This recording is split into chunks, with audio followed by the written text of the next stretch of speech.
22.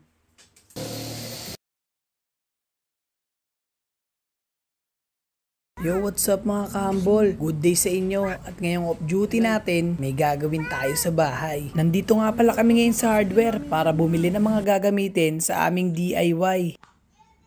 At yun nga mga kahambol, sinukat ko na yung plywood kung hanggang saan lang ang kakasya dun sa lagayan namin ng mga sabon.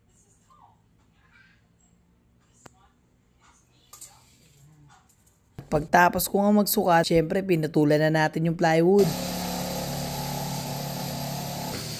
At ito nga, tinornilyo ko na yung mga bracket. Yun oh, kala mo talaga professional na carpenter oh. Nako, balik ko naman ng putol sa plywood.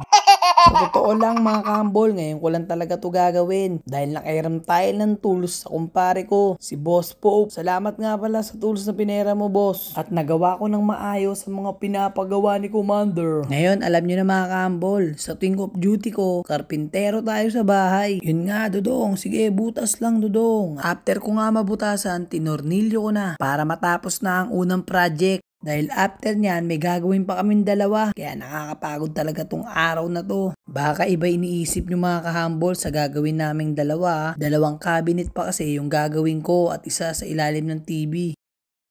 Syempre, after natin may tornilyo lahat, inayos na ni Mami. Ayun yung designer natin sa bahay na napakagaling talaga. At ito na nga yung resulta. O diba, kahit papano maganda at may lagay na kami ng sabon sa labas.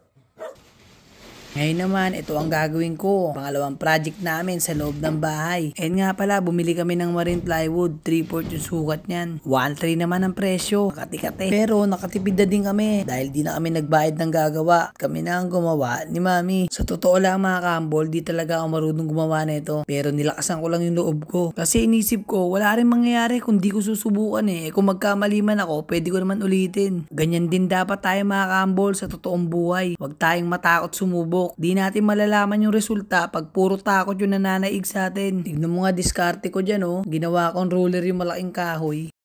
At yun nga mga kahambol, after natin magsukat, pinutulan na natin yung mga plywood.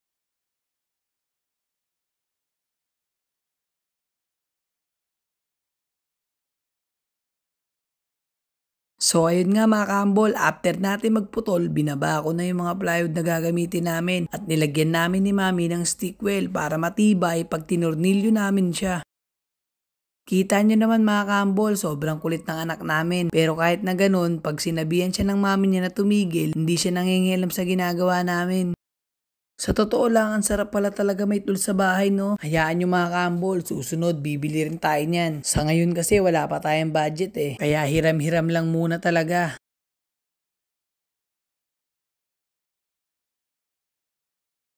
Ito nga pala yung papalitan namin mga kahambol dahil lundo na siya. Malambot kasi yung nabili ni Mami sa Shopee. Kaya naisipan namin talaga gumawa ng ganyan. Ay no, kita nyo naman. Sheesh! Siyempre, tuwan-tuwa yung asawa ko sa nagawa ko. Ayun o, wala pang pintura yan. At ito naman, sunod natin gagawin, yung cabinet sa kusina. 20. Diyan din, 22. Oo. Apat na 22. Ayun lang. Siyempre, habang nagtutornilyo tayo at inaayos yung cabinet, sobrang kulit talaga ni Bella oh.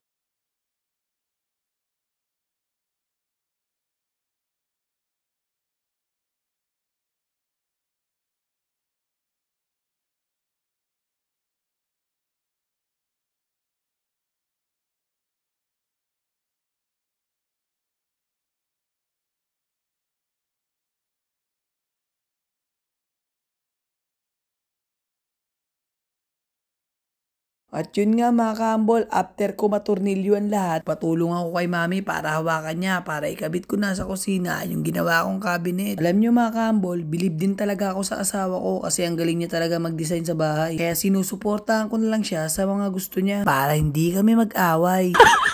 Ito nga pala yung pinalitan namin mga kahambol. Kita nyo naman nakalundo. Ang pangit tignan. Papakita ko sa inyo before and after. Oh no. Diba mas maganda? Plain pa lang yan, di pa namin nilalagyan ng pintura yan. Papakita namin sa inyo yan pag nagawa na namin ng pintura lahat yan. Hanggang dito na lang mga kambol. Susunod na vlog ko na lang ipapakita pag napinturahan na namin yan. Maraming salamat nga pala mga kambol. Ingat kayo lagi. Sheesh!